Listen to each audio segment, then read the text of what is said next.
एक धूप से भरे शनिवार की दोपहर में जेनिफर अपने पति के दोस्त की पार्टी में जा रही थी। गाड़ी शांत तरीके से सड़क पर चल रही थी और जीपीएस उसे मार्ग दिखा रहा था। जब वह अपनी पसंदीदा पॉडकास्ट में खोई हुई थी, तभी कुछ अजीब उसकी नजरों में आया। जैसे ही वह एक मोड़ से गुजरी, जीपीएस ने उसे एक अनजानी सड़क पर जाने को कहा। थोड़ी ही देर बाद वह खुद को एक पुराने जीर्ण शीर्ण घर के सामने खड़ा पाया, जो वहां के बाकी माहौल से बिल्कुल अलग लग रहा था। घर की छिल्ली हुई पेंटिंग और बागीचे में उगी जंगली झाड़ियां उसे गहरे अतीत की ओर खींचने लगी। पार्टी में पहुंचने की हड़बड़ी के बावजूद जेनिफर को इस घर से एक अजीब सा परिचय महसूस हुआ। उसकी रीढ़ की हड्डी में एक सिहरन दौड़ गई जब उसने गाड़ी पार्क की और उसकी जिज्ञासा उसे अंदर खींच ले गई। वह कार से उतरी और जैसे ही दरवाजे को धक्का दिया, वह धीमी आवाज में चिड़चिड़ाया। अंदर का दृश्य धूल से ढका हुआ और छायाओं से भरा हुआ था। खिड़कियों से छान कर आ रही धूप धुंधले वॉलपेपर पर अजीब आकृतियां बना रही थी। जैसे ही वह घर के अंदर घूमी, उसे घर की बनावट जानी पहचानी सी लगी, मानो वह किसी भूली हुई याद में कदम रख रही हो। अचानक उसका फोन बजा। उसके पति डेविड की कॉल थी। हेलो डार्लिंग, तुम कहां हो? पार्टी शुरू होने वाली है। मुझे लगता है कि मैंने गलत रास्ता ले लिया, उसने घबराते हुए कहा। क्या तुम्हें लेने आऊं? डेविड ने चिंता से पूछा। नहीं, मैं ठीक हूं, उसने जवाब दिया, हालांकि उसके अंदर की बेचैनी बढ़ रही थी।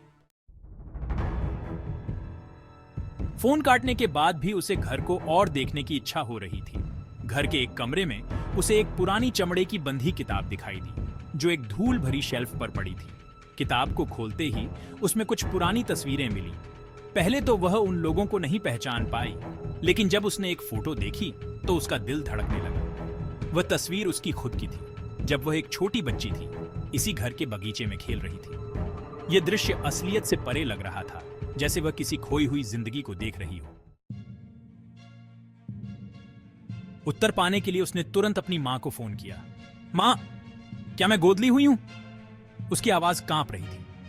लंबी चुप्पी के बाद उसकी मां ने धीरे से कहा, जेनिफर, यह बात तुम्हें अभी जानने की जरूरत नहीं है। लेकिन जेनिफर ने हार नहीं मानी। मैं इस घर में हूं और मैंने अपनी बचपन की तस्वीरें देखी हैं। मुझे सच जानना है। उसकी मां ने थोड़ी झिझक के बाद कहा, हां, तुम गोद ली हुई हो, लेकिन मैं जल्दी ही वहां आकर सब कुछ तुम्हें बता दूंगी। जेनिफर के अंदर भावनाओं का तूफान उठ रहा था। तुमने मुझे पहले क्यों नहीं बताया? उसने दुख और धोखे की भावना से पूछा। मैंने सोचा था कि यह तुम्हारे लिए सबसे बेहतर होगा, उसकी मां ने धीमे से कहा। जेनिफर ने कांपते हाथों से किताब के पन्ने पलटते हुए कहा, मुझे अपने असली माता पिता की तस्वीरें देखनी है। कुछ समय बाद उसकी मां घर पहुंच गई। जेनिफर उनकी आंखों में चिंता साफ देख सकती थी।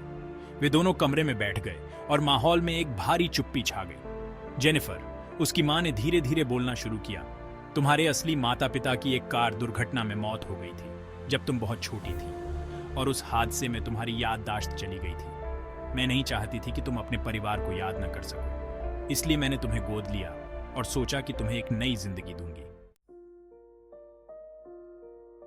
जैसे ही उसकी मां बोल रही थी, जेनिफर की नजर एक तस्वीर पर पड़ी, जो किताब के पन्नों में छिपी हुई थी।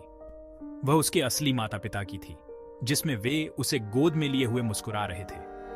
तस्वीर को अपने दिल से लगाकर वह रोने लगी, उन भावनाओं से भरी हुई जो उसने कभी महसूस नहीं की थी।